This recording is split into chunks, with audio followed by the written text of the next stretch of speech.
right, so if you are here, you are in the session titled Working with Culturally Specific Communities.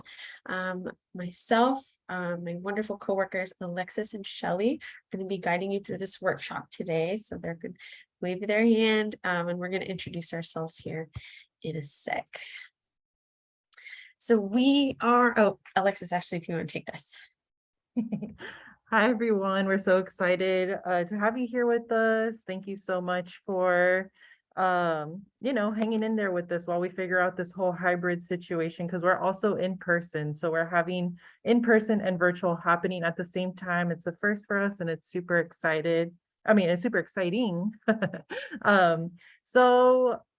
name is Alexis Hinojosa. I am a part of the CHI team at TASA, which is a collective. We're a group of women of color who are really searching for or exploring different healing modalities specifically for BIPOC communities, because we know BIPOC survivors don't always go to centers to seek healing and things like that, and the type of healing that is and resources that are provided at centers, isn't always culturally resonant and culturally specific. So this is something, can y'all hear me?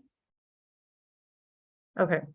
So this is something that we are really provide to folks in the field to build community with one another. We have really great projects going on, and we are just 3 of the 7 or 8 people who make up this group. And that is a little bit about who we are.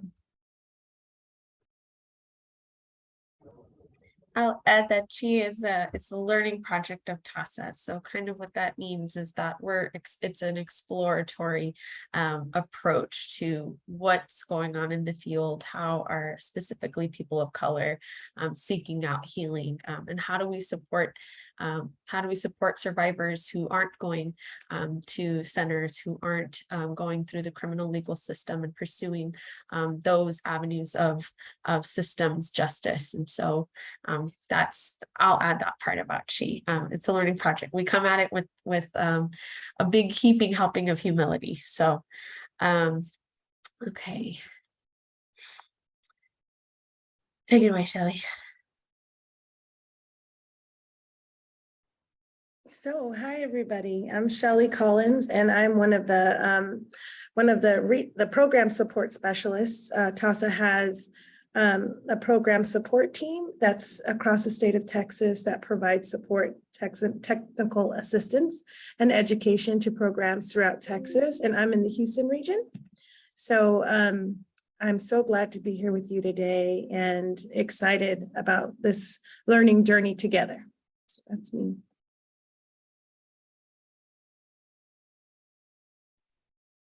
And my name is Amelia Romo Olivas. I'm the Learning and Evaluation Specialist here at TASA.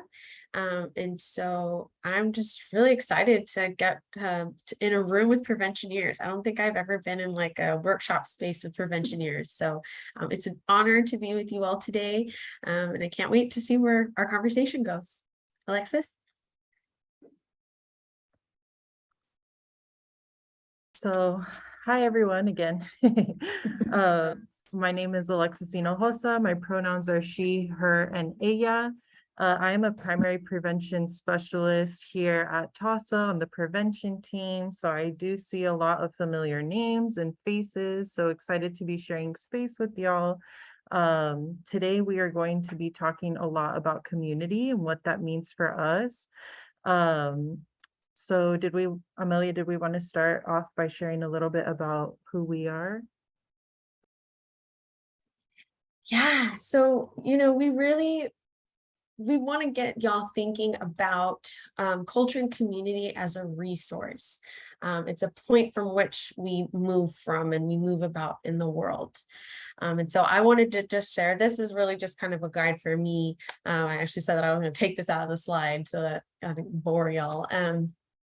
But to just kind of illustrate what we mean by culture and community as a resource, I'm going to use the example of myself. And so I told you my TASA position, but I am Alteca Paguame waterbird clan of the Tapilam Coahuiltecan Nation here. So they're an indigenous people to the Coahuiltecos are indigenous to South Central Texas. And so we have various clans and bands here. And so I'm Waterbird Clan.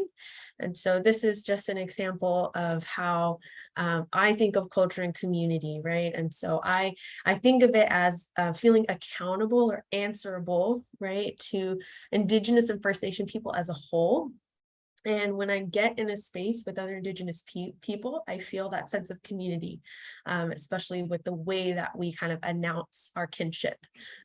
Indigenous people have a really kind of particular way of like how we talk about kinship and how we announce our kinship to our homelands. And so I feel a sense of community when I hear Indigenous people announce their kinship in this way. I feel a sense of warmth and belonging, particularly with Latinx or Spanish colonized Indigenous people, because a lot of times we get kind of pushed to this space of like, we're not actually Indigenous, which is tough. It's really hard, right? Like our colonizers were different. We were colonized by the Spanish, Northern Indigenous people, France, England, and then eventually the quote unquote Americans, right? And so thinking about this, right, I feel a sense of warmth and belonging with Latinx and Spanish colonized Indigenous people. And I feel a super close affinity, right, with Spanish colonized Indigenous women and femme and two-spirit people. So if you get me in a group of Indigenous parents who are reclaiming our traditional, respectful Indigenous parenting, who are breastfeeding and restoring relationship to our native food systems, right? Like that's like really, we're getting real specific here, right? I know in these spaces how to conduct myself, what the language to use, right? And the language to not use, right? Which is sometimes also super important. And in addition to that, I feel right at home, right? Like I feel this sense of like, this is what I'm alive for. And so culture and community as a resource. Shelli, Alexis, do y'all want to share a little bit for y'all? I'll go. So I'm a mom of a teenage boy who's a sports kid. He plays a bunch of sports. There's on my last day on earth, I want to be somewhere watching him do something he loves. I hope to one day be a grandmother doing the same thing. But there's a community of sports moms, right? So I have a bunch of moms that I am frequently in community with, holding our sons accountable, and our culture, our like mom sports culture, which sounds silly, but it's a real thing, and a community that I really,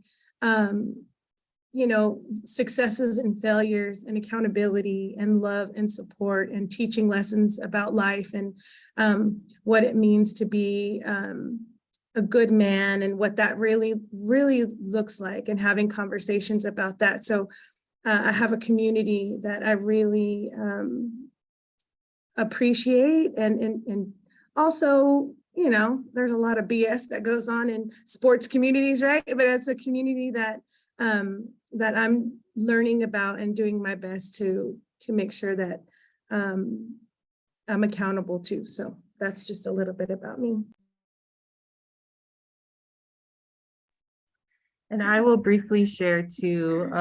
So I'm in good company today because, I'm a preventioneer, and we're really intentional about building community with one another, especially virtually. We're doing it now. Look at us all connecting online from all over the state, and, just building relationships with one another. And, we have space where we really, address the root causes of sexual violence, and we are in community with one another, even through the far and different corners of Texas, but we have the same mission, we have the same vision, and that makes us community. So kind of want to reflect the question back on y'all.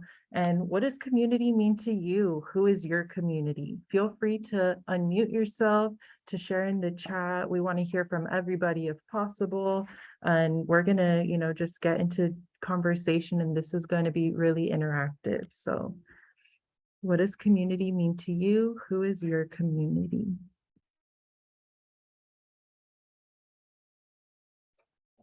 I will also say that there's something beautiful about people who work in prevention.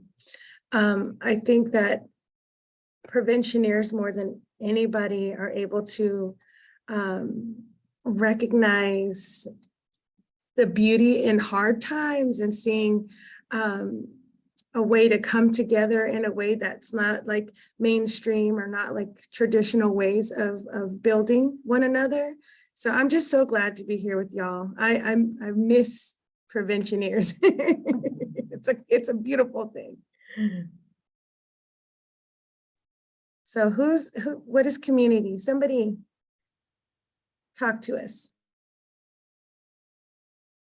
I'm thinking in terms of that feeling of warmth and belonging, and also there's like who do you feel accountable to? I think that's kind of a huge one too.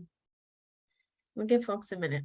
I'm good with silence. I know Shelli and Alexis are too. Sometimes we need, especially if you're like a deep feeling person, you just need that time. So we'll be here.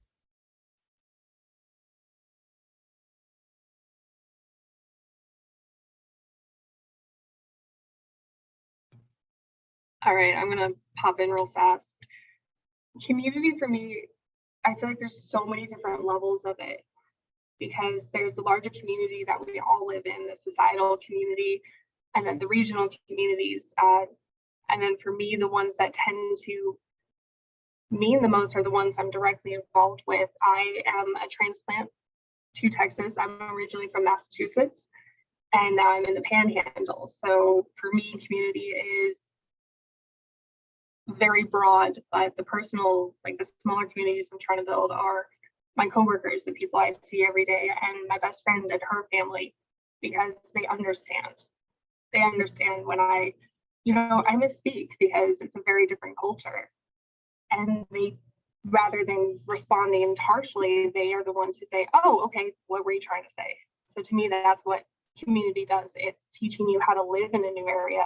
It's teaching you how to connect with other people.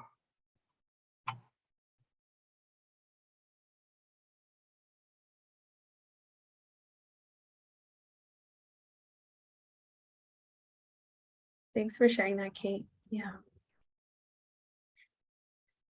Brenda says, my family of choice, as well as folks who are also engaged in movement work.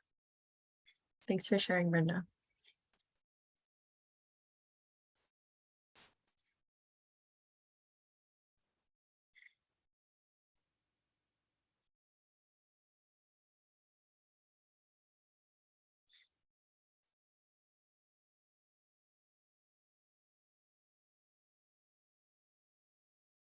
Right. Feel free to keep typing, sharing.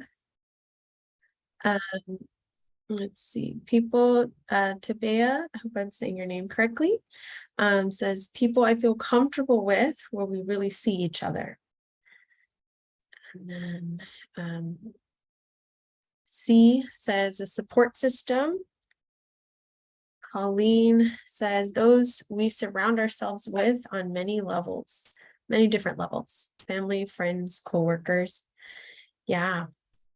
People around us, especially people that make up the culture and beliefs around us. Yeah. So y'all are taking it to all the levels that we were hoping y'all would. It's like almost like it sounds like an ecosystem of support, maybe, where people are going. Like coworkers, volunteer advocates, youth, junior advocates, and those we impact as we all do outreach within our community. Thanks for sharing that, Lilia. Yeah, I've never, like I said, I've never been in a space with preventioneers. So I was very much told that preventioners kind of live and breathe the work. And so I'm not surprised at all by these answers. Thank y'all so much for sharing. Don't hit that backspace button, just even though we're moving on, it's good to still share. Remember, we got Hilda says, community means helping one another. My community are my neighbors, coworkers, and friends. Yes. We so appreciate this. So somebody did bring up culture. I think Shelli, I think you're taking this slide if you want to go ahead and bring culture into this. Or if you want, I can take it too. It's up to you. Yeah, okay. So we've talked about culture. Somebody mentioned culture in the chat.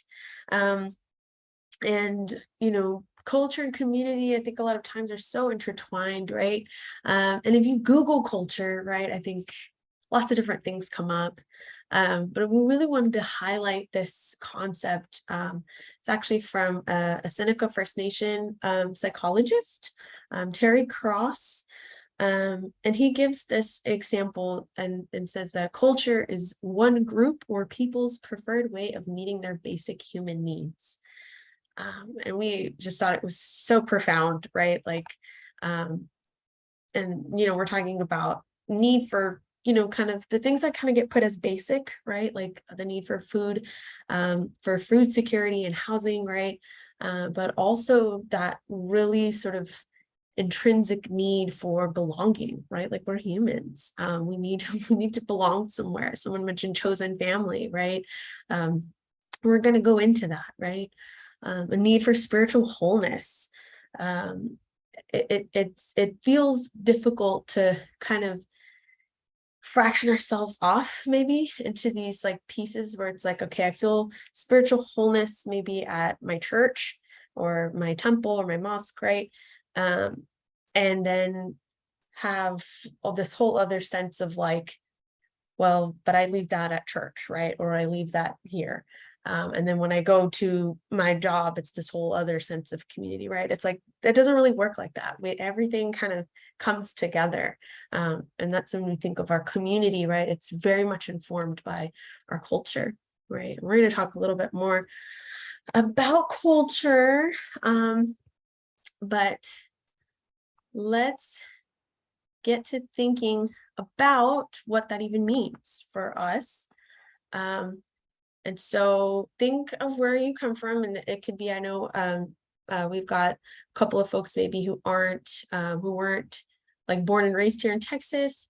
But just think about where you're from, like however you take this activity, no one's gonna put any boundaries on that as far as where you're from, right? Whatever that means. So if you're in rural Texas, right, we can get really specific, right? In a rural part of Texas, in the Panhandle, someone mentioned they're in the Panhandle, right? That's going to look culturally very different from rural Texas towns in the Valley, right? If you're in a metropolitan area, there's like, there's like Houston, right? Where you like tell people I'm from Houston. But if you're from like, if you're going out of state somewhere, you just tell people you're from Houston. But if you're like from Houston, you're like, oh no, I'm from the Woodlands or whatever, right? Like you gotta be more specific, right? Are you from the burbs? Are you from like the metropolitan areas? Because a lot of times too, that's like, sometimes it's coded, right? An ethnic enclave, right? That's included in some of these places and in the suburbs as well, right? Some considerations for place, right? Somebody mentioned chosen family, right? If you are talking about a specific culture based on where you're from, right? It's going to be deeply impacted with if your culture, this is going to resonate with folks who are queer, two-spirit, same gender loving, that it is something where it's like a chosen family unit, right? That's going to deeply impact your idea of culture within that place, right?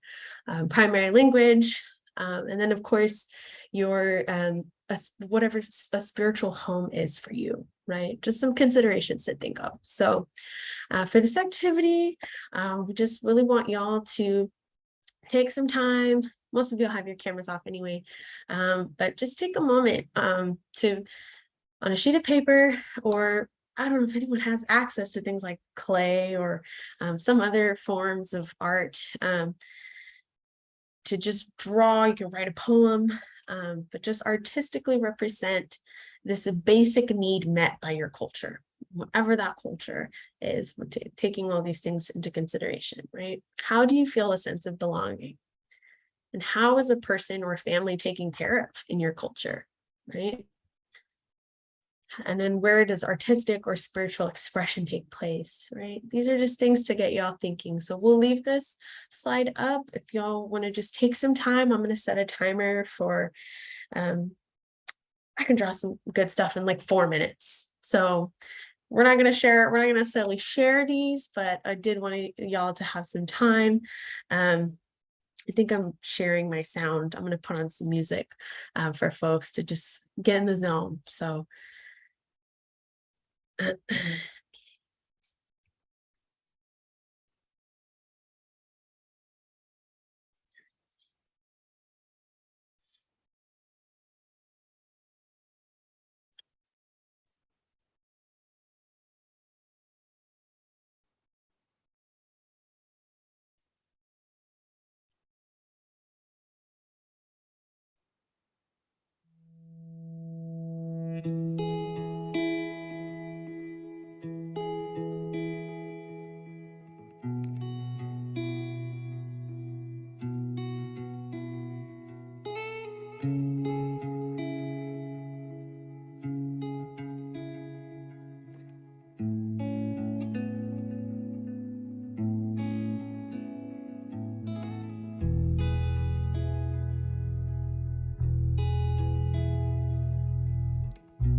I'm gonna start turning down this music if folks want to come back. Start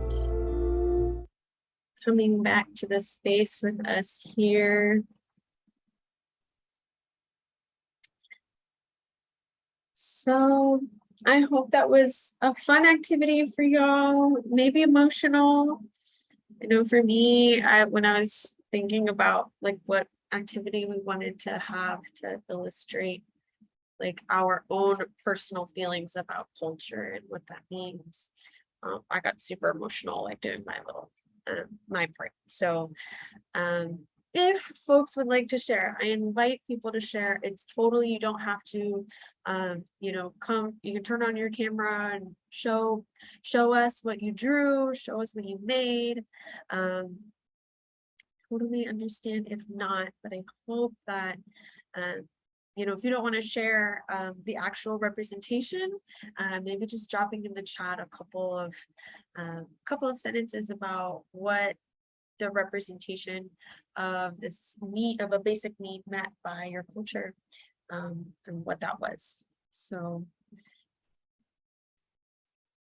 we have any volunteers?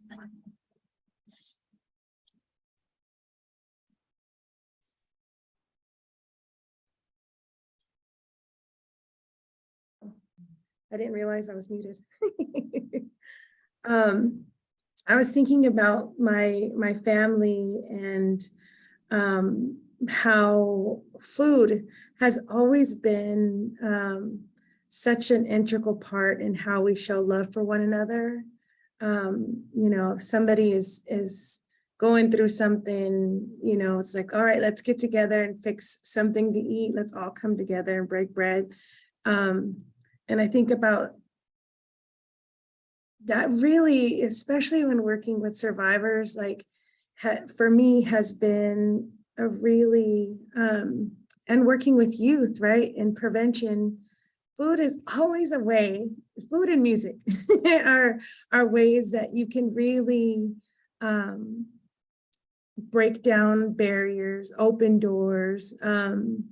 And with music, I think music is a beautiful way to learn about people. You know, I think one of the activities when I was doing prevention work would be to like use one song that represented you. And it was always funny to see the songs that young people would pick and that like I would pick different songs depending on my mood, right? But then people would be surprised by the song. So just for me, you know, how to show a person in my family that, you know, to take care of them would be food. So I just wanted to share that in the space.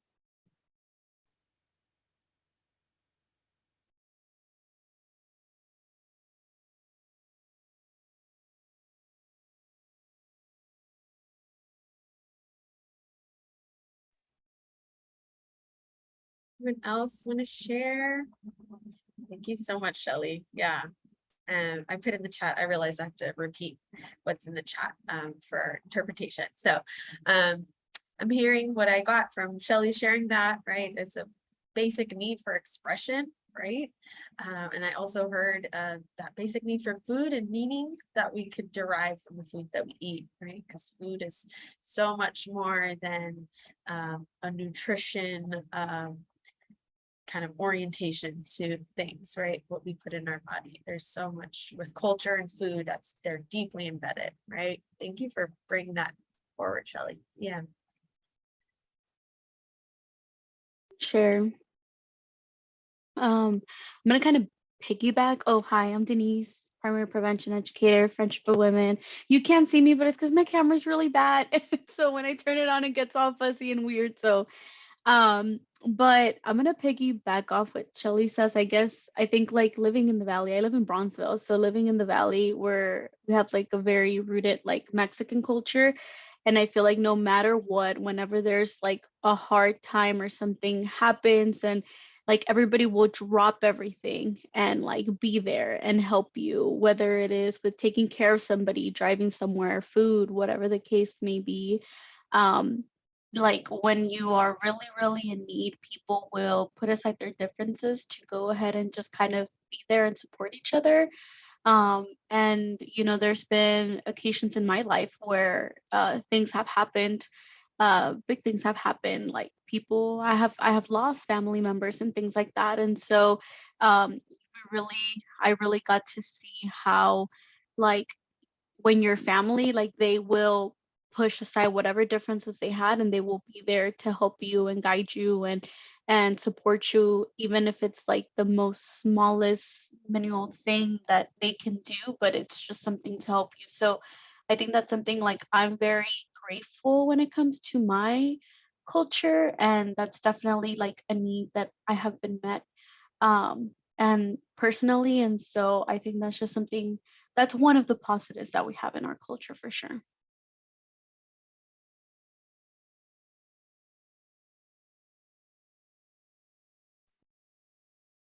Thank you for sharing that, Denise.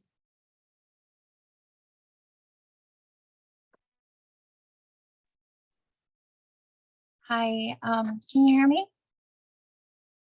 Go My ahead, name is Amelia. Lilia. I'm from Laredo. We're a border town, Nuevo Laredo on the other side of the border. Bilingual, it's a small community, very tight-knit families, very supportive. I bilingual, they don't easily open up. I know I do at times listen to the needs and be able to communicate in order to be able to see and how I can be supportive.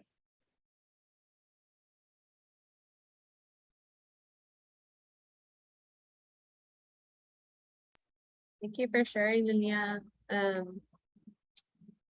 We've got Kate sharing in the chat. I took a photo of the ocean back at my family home in Massachusetts and double exposed it with a photo of my oak tree in front of my house here in Texas. The question made me think of connecting to the land you are on now and how you fit yourself to something new and grow your culture as you move through life. Thanks for sharing that, Kate. Yeah, so I'm hoping that when you have this understanding of culture as this fluid thing, right, that was kind of a great way to kind of segue to our next portion.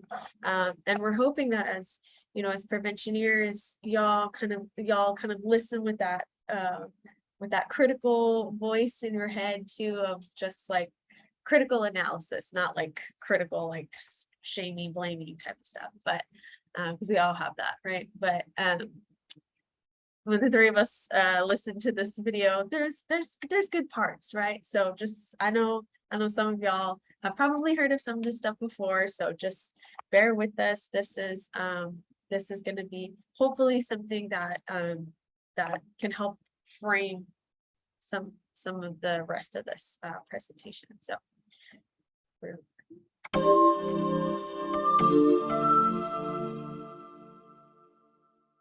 Cultural competency and cultural humility. You may have heard these terms before, possibly in the context of healthcare settings, and not quite understood what they meant. Let's go over what these terms mean and how they apply to everyday life. To be culturally competent is to learn about other cultures, control your biases, and adapt your behaviors and communication style considering the background of people around you. The goal of cultural competency is effective and informed interaction across various cultures.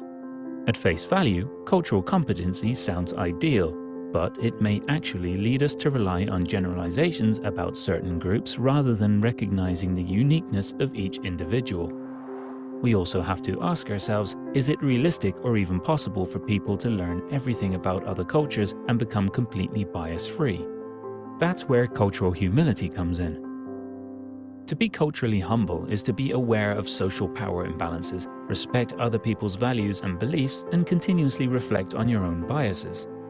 With cultural humility, there's no expectation that you memorize everything there is to know about other groups. Instead, it's a lifelong process of asking yourself how your own biases might impact the way you treat and understand others, alongside work to minimize that impact. Cultural competency is a goal, while cultural humility is a mindset. Let's go over a few ways to practice cultural humility in our daily lives. Recognize that no culture is superior to another. Become comfortable with reflecting on and acknowledging mistakes you've made. Be honest when you're not sure about something. Learn about other cultures with the awareness that you'll never reach perfect understanding. Ask the people in your life if you can have open discussions and hold each other accountable during your learning journey. The great thing about cultural humility is that it acknowledges that no one can get it right all the time. In fact, a key component of cultural humility is being open about what we haven't learned yet.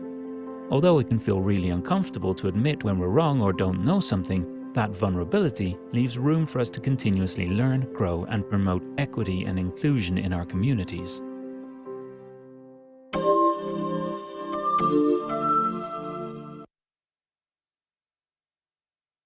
All right, thanks, Psychophobe.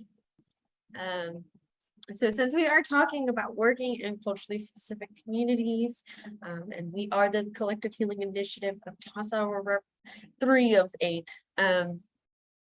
We really wanted to ground ourselves. There we go. To ground ourselves in these concepts of what were some things that resonated in that video. If we could just take a minute.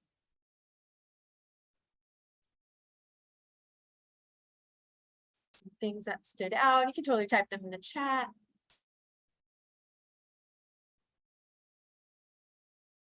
I think the aspect on self-awareness is really where we sort of wanted to take the rest of this workshop. So what were some other things that stood out for folks? Yeah, that it's a lifelong journey. That humility is a mindset, right? I can be humble and say that being a total city girl, I would not know how to conduct myself if I went to a rural town, right? I would not know the lingo, I would not know. And then it's how different it is. East Texas, West Texas, I'm sure it's so different, right? I think we got some East Texas folks here. So yeah, just that there's that humility. I don't know what I don't know, right? And I'm not gonna go into that space thinking that I know what's best for them. Yeah, thank you for sharing in the chat. Shelli, Alexis, do you all want to take this next one? Yeah, so like Amelia said, we're going to, move into the self-reflection aspect of cultural humility. And we are going to touch on, your memory, right? So we're going to ask y'all to think of a time that you are keenly aware of what was happening for you emotionally, particularly if these feelings were pushing you in a growth area because they were uncomfortable. So we're going to ask you to think of a time, and then in the chat, if you can share, what does discomfort feel like in your bodies and where do you feel it?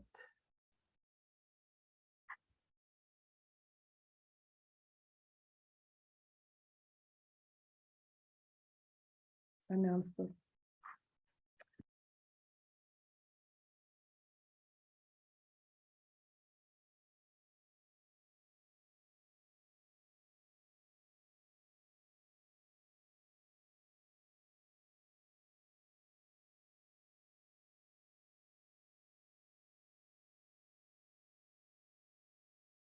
So I can share a little bit about a time that I was super aware, and hopefully this kind of gets the juices flowing, because I understand that this can be an uncomfortable thing to think about.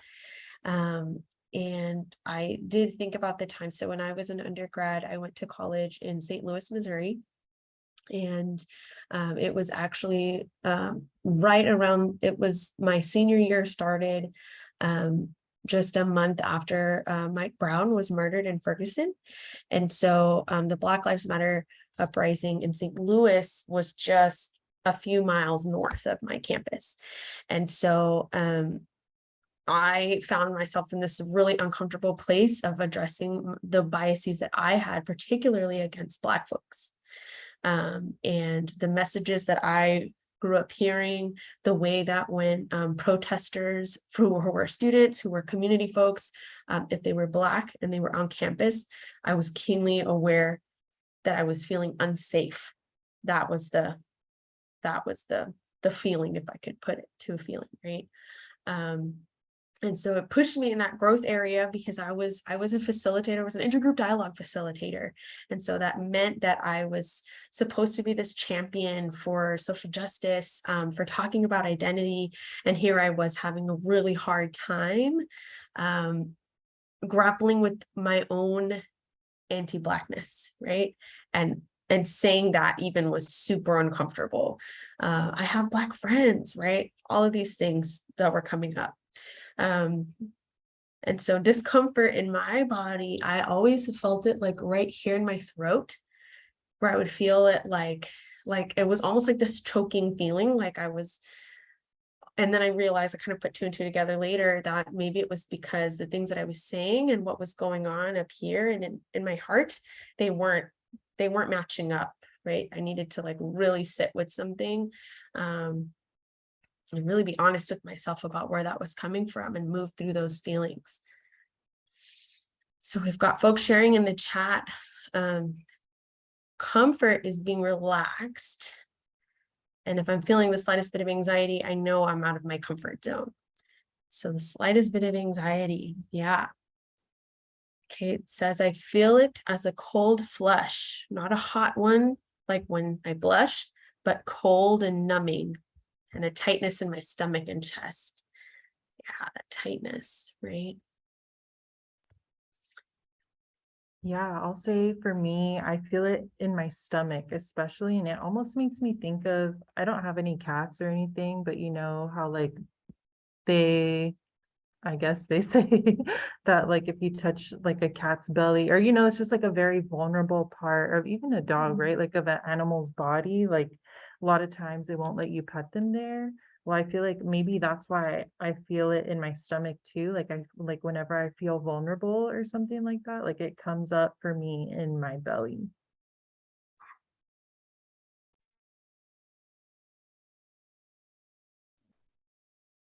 Yeah, we've got folks sharing in the belly. Thank you for sharing that, Alexis, and affirming that's a thing for you too. Courtney says, like something sits on my chest and shoulders. It's like feeling like something heavy. Yeah. Yeah, I feel the same thing that Courtney feels. Like I sometimes get like, I can tell with my breathing, and like it's like a shortness of breath, or like I just can't catch my breath.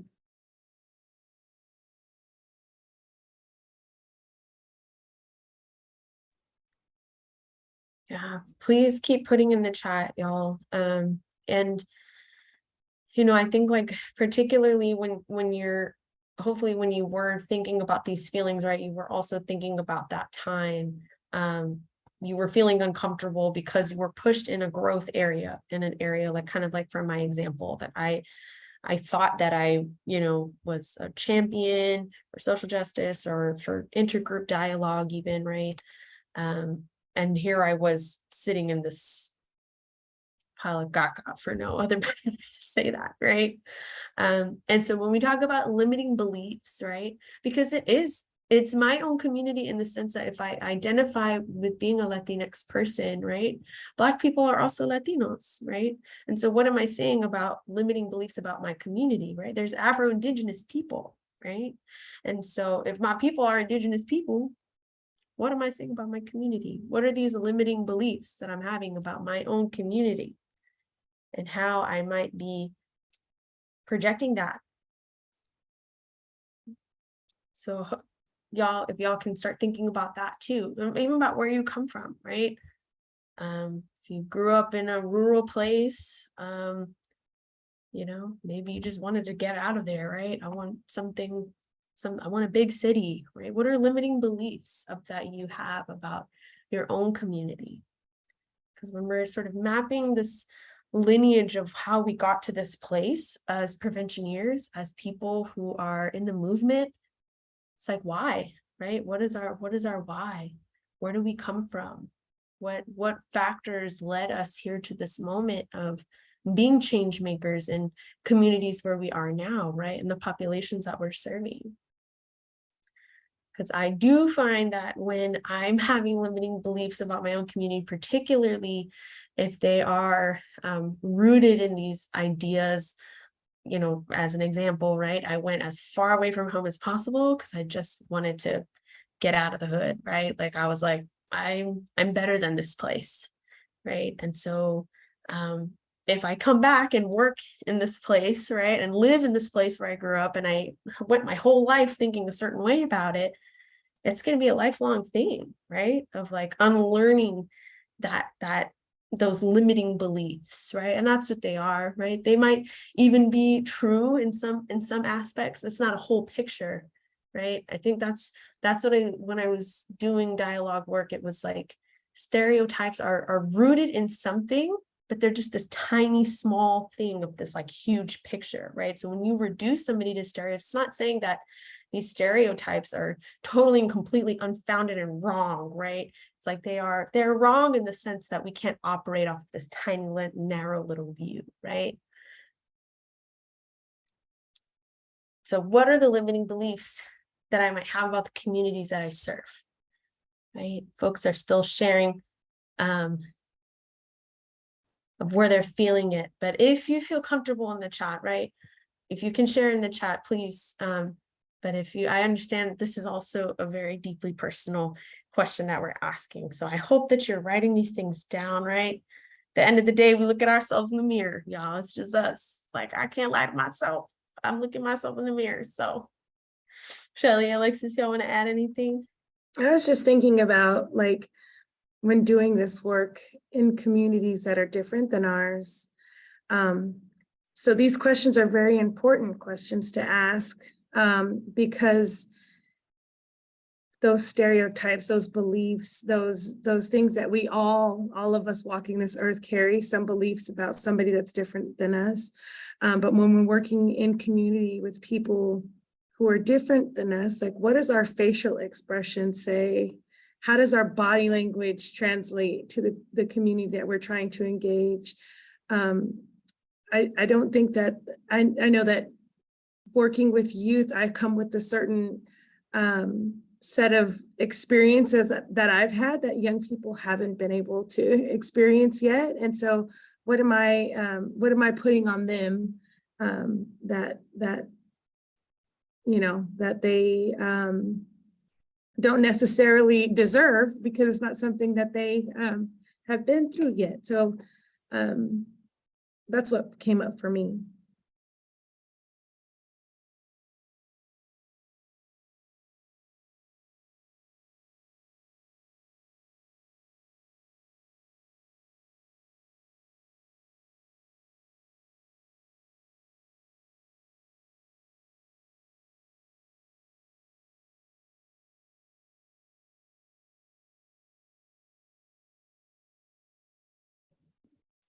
How is this landing for folks? You know, for a lot of people, addressing discomfort can kind of be a lot. So if anyone would rather share how it's landing for them, I'd be interested. These questions, right? And if you find yourself typing a novel in the chat, okay. If you find yourself typing a novel in the chat, you can also totally unmute yourself. This is not one of those sessions where we're gonna say you can't. So Lilia shared in the chat, limiting belief you mentioned, leaving our community. I had to hear from a past friend who thought I changed because I was educating myself and wanted to continue my education. It saddens me to say this is common in this area, as we should not want to progress. Yeah, thank you for sharing that, Nina.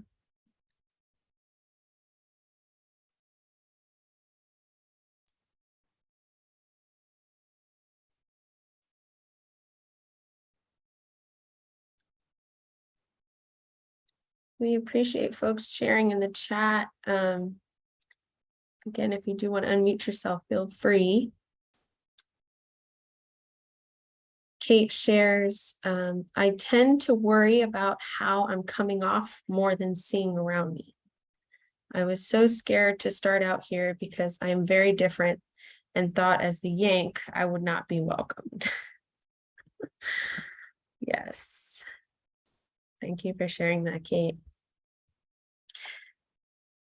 Yeah, I can imagine in the Panhandle, right? There's probably loads of stereotypes about you. Yeah. Brenda says, it reminds me of something I read recently talking about collective liberation and the idea that we can't help liberate people if we're constantly putting them into boxes. Absolutely. Absolutely. That's what I think. I think when I was in college, I was like, am I aging myself here? I graduated in 2015. So we were still kind of pushing cultural competence, right? And that's not really a goal, right? It's like, we're just operating off of these like boxes and stereotypes when we do these sort of like trainings of how to work with X community, right? So yes. Kate says, I drive a hybrid and everything. I'm starting to take the Yank that I hated being called back in Massachusetts and using it as a badge of honor here more. Own it, Kate. Own it. I will say this is so interesting because I grew up in the valley, in the Rio Grande Valley, South Texas, border area. And when I was growing up, it was so interesting, the mindset. It's like, if you can make it out, then you made it, right? And now knowing what I know now and growing and things like that, I'm like, that's not right. I think that's like not a a good way to think, in my opinion, because I did that, right? Like, so my goal was, okay, I'm going to move away from the valley, go to college somewhere else. And now that I've been so removed from my hometown for like at least 10 years, like I'm feeling a sense of like wanting to move back and like reconnect with my community and where I grew up. And because there's so much value in that area, and I just still feel so deeply rooted and connected to that area that I now in hindsight I'm like, it's so sad that I used to think that. So yeah. Can I add to what Alexis was saying? Because I have a lot to say about this. So I graduated college in 2018, and so I went to UTSA. And so essentially when I was in high school, when I was like younger, like my mentality was I need to get the heck out of Bronzeville and the Valley, and that this is no place for nobody. And if you want to be somebody in life, you cannot be in the Valley and you're going to be stuck here forever. And so I had that mentality, and literally I graduated 2 months later, moved to San Antonio, no family. I was literally by myself, no family, no friends, nothing, all because I had that mentality in my head that I needed to get out of here. And so I did, and I was there for 5 years, and I went to college, graduated, and then I literally like I graduated and then I had to move back home. And I really like when I moved back, I was like, no, I'm only going to be here for 1 year and that's it. And here we are, how many years later? 4, almost 5 years later, and I'm still in Bronzeville. And to be honest with y'all, like whenever I talk to people that have left the valley and like refuse to come back or anything like that, the first thing they always ask me is like, why are you back? Like, you know, you need to get out of there. Like, this is not the life for you. And even people who still live here, like my sisters are the first ones to always tell me, like, why are you still here? Like, if you left, like, you need to leave, like, go somewhere else so you can like do these great things with your life. And I'm just like, no, because my mentality changed so much and nobody will understand it unless you've actually done it.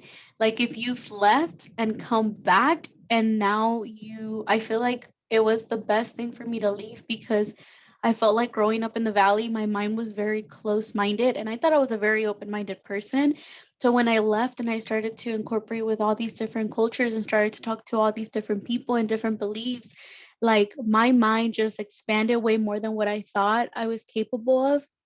So now that I'm back, like I'm trying to share that. And I feel like a lot of people have noticed that about me, that I'm a lot more open minded.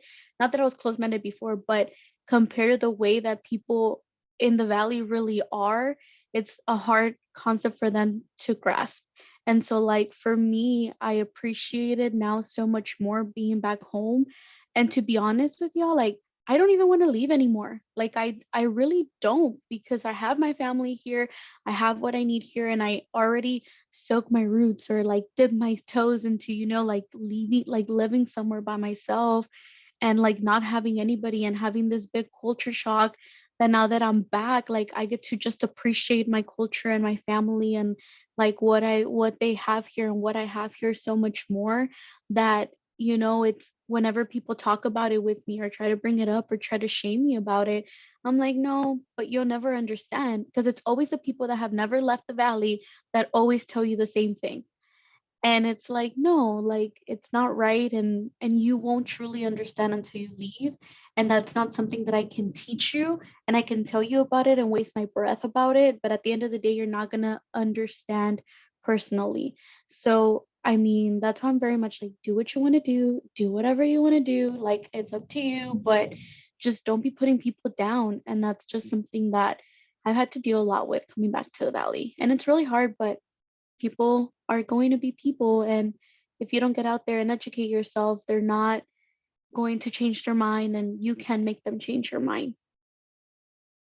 Okay, I'm done. Sorry.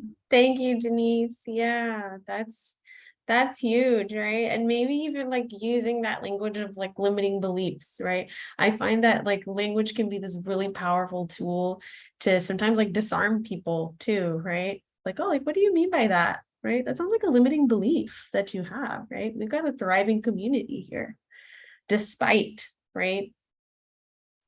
Yeah. Thank y'all so much for sharing. And we're, you know, just a few minutes out from wrapping up this session. But, you know, we really wanted to encourage you all, right? If these things were coming up, sorry, I remembered that we did have someone put in the chat. Stuart shared in the chat. When I moved to rural East Texas from Houston, I thought everything was going to kind of like a modern day Mayberry. It was not. Small town East Texas has its elites and cliques just like a big city. I was seen and treated like an outsider by a lot of people, not as welcoming as I thought it would be. Yeah, right? When we're outsiders to that community or to the communities, especially where we work, right? Yeah. So these questions, we hope that you all can kind of take them and if they are causing that discomfort, right? I've loved this term transmuting. It's like literally like morphing something into something else, right? And I just love that word. I'm like a huge nerd about words. So transmuting that discomfort to growth and learning about ourselves, right? And because we're so close to wrapping up, I really, really, really hope that you all take a picture of this slide and really sit with it and really just like journal about it, right? Based on who you are in your skin, how do you engage a community that is not yours, right? What are the steps that you take to get to know a community that you don't belong to? And how do you learn from them, right? Like going into these communities with the mindset, with that strengths-based mindset. I think as preventioneers, y'all are so amazing at that, right? Coming at things from that strengths-based approach, right? And so, Shelli, Alexis, if there's other things that y'all want to add, want to leave the floor open for any like questions, or if things landed for you in a way that you're just like really grappling with something, please share. But Alexis and Shelli, if y'all want to kind of wrap it up with these takeaways for us. Are you talking, Shelli? You're muted. Okay. Okay, I can do this too, just for time's sake. So, really, okay, there goes Shelli.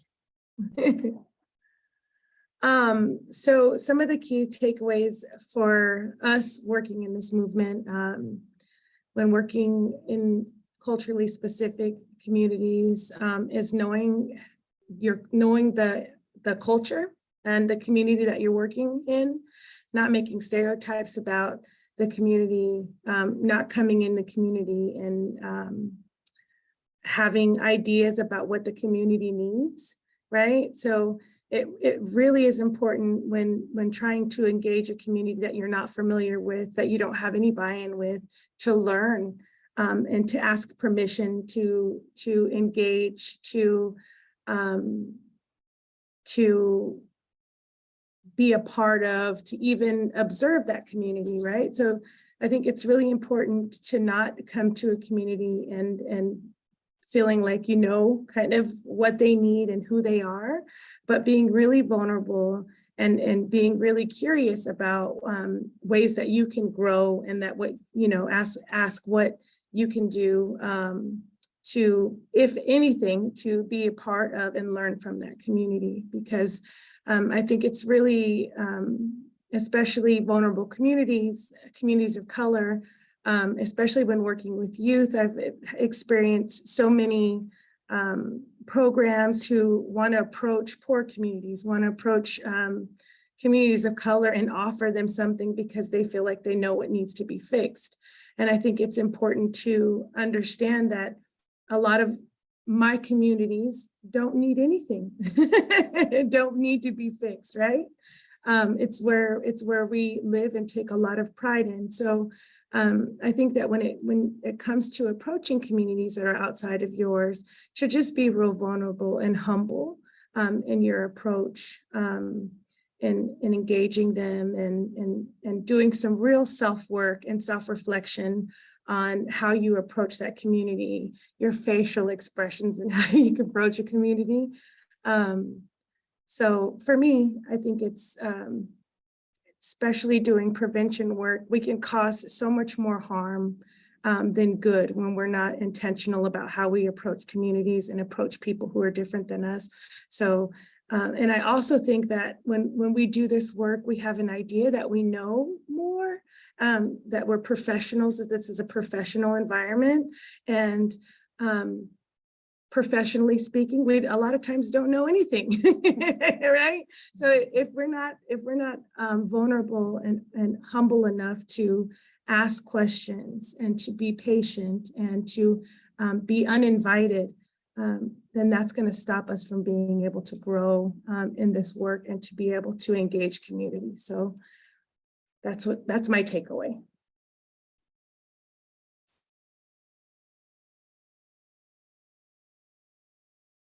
I also want to just thank everybody who participated today and giving examples. I know that we asked a lot of questions that weren't necessarily easy questions to answer, but I think the most powerful preventioneers are the ones who do some self-reflection and that move slowly. You know, slowly is the fastest way to get to where you want to go with community. So, Alexis, did you have anything you wanted to add?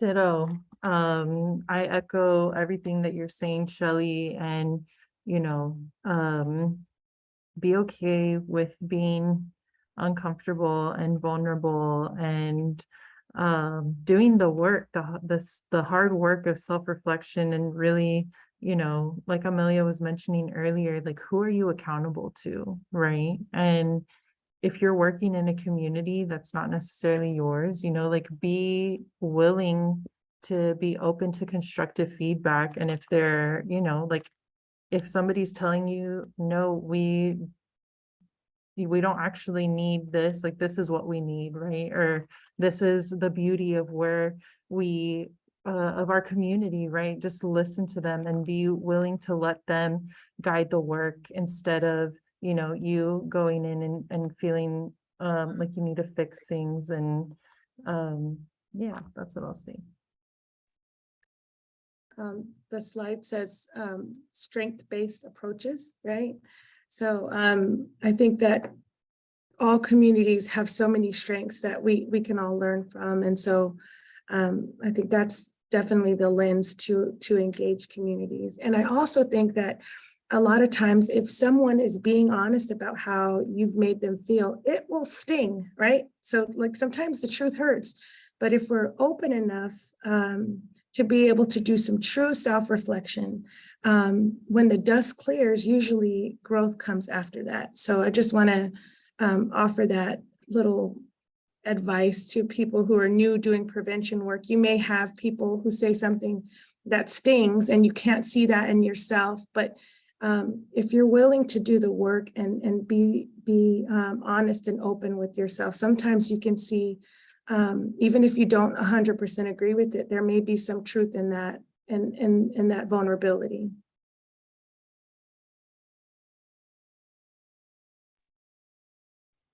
Thank y'all so much for spending time with us today and being in community.